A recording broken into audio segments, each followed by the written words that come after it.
Okay, ladies and gentlemen, I have been getting some questions from people who are unsure about how to start body paragraphs. I would have assumed that you knew how to do this because you've been writing papers, 9th and 10th grade. So what I did was I color-coded my thesis statement. This is my rough draft thesis statement, and after I wrote my rough draft thesis statement, I went into it and decided, okay, what do I have to explain in my paper? And you'll see that for every statement that I make in my thesis statement, I have to explain something in my body, right? So Wilson took Myrtle for granted. Why and how did Wilson take Myrtle for granted? By ignoring her, he lost her love. What are the results of Wilson taking Myrtle for granted?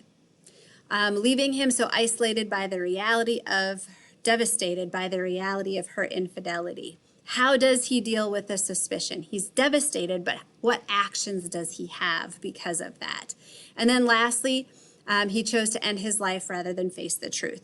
Why did he kill himself, and what lessons can be learned from his life and death? So I take my thesis statement, I break it into little pieces that I know I have to explain, and now I have an outline for my paper. And then I type my body paragraphs. I don't write an introduction first because I don't have a paper to introduce. So I'm not really sure what I need to tell people to be looking for when they read the paper. I know that my introduction is going to have the title and author, and I know it's going to have theme language in it and my thesis statement. But for now, I just want to get my ideas down on paper in my body paragraphs. So I begin by talking about the first element. Wilson takes Myrtle for granted. I'm writing this, in my revised thesis statement, I changed all the verbs to present tense because we write about literature in present tense. So the first statement that I have is Wilson takes Myrtle for granted. And so my first paragraph, which is here, and I'm not going to read it out loud to you because you can read it, it explains how and why Wilson takes his wife for granted, right? It tells you a little bit about how, one of the reasons why he neglects his wife is because he's working so hard. And I give some evidence for what that does to him, that he pours everything into his work. Ignoring his wife, he loses her love. Well, how does that happen? Well, he works really hard and he owns his own garage. And I talk about all of the things that are taking his attention and how Tom plays into this.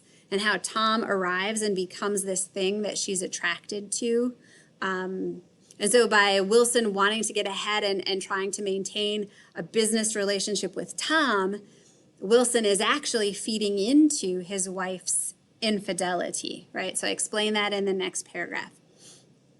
Then I talk about how he is devastated by this, right? And so he fails to see that he has no power. The rich people are the ones with the power.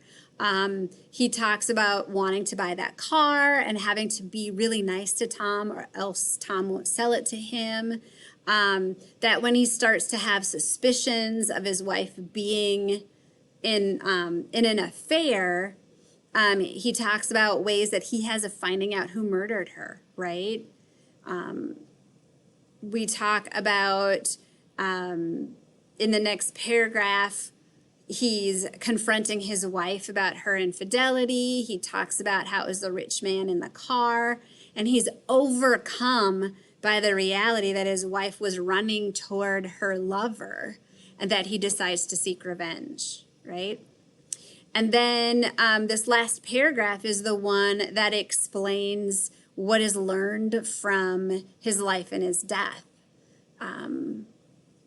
That he was, overcome by all the truth that his wife was cheating on him. He couldn't deal with it. And so he sought revenge. And without his wife, without her motivation to get ahead, he has no reason to go on living. Okay? So those are my body paragraphs, and you can read this at your leisure. A couple things I want to point out to you, though, is that everything is in present tense. accept language from the book because Nick Carraway tells the story in past tense for the most part. Also, I want to show you again, I know I did this with the eraser tattoo screencast that I shared, looking at how to include evidence into your work. I think it was the Invisible Worker short story that I wrote an essay on that I did a whole screencast on for you way back in Unit 1. It's probably part of the Unit 1 rewrite stuff. I give context for my evidence. So starting here, I talk about, in order to obtain his American dream, Wilson works really hard. He's described as a blonde, spiritless man, anemic, and faintly handsome. I'm going to take that out. This is suggesting, right, anemic and spiritless, that he has put everything into his work. Wilson is being worn down by the hard life he lives in the Valley of Ashes. So I have context and a lead-in, and then I have at least a sentence that explains why that piece of evidence matters, right? And I do that for every piece of evidence that I have.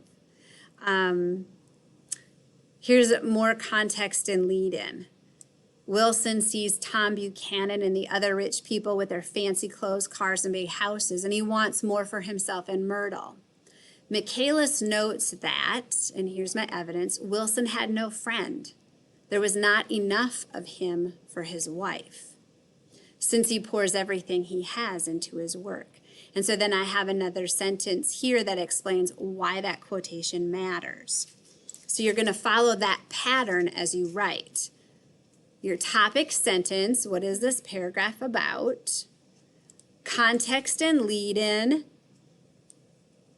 evidence, and at least one sentence that explains why that evidence matters, why it proves your point. Hopefully this is helpful to you. This screencast and the paper itself are posted in Google Classroom. And that's it. If you have questions, please send me an email. Make sure you sign up for your conferences.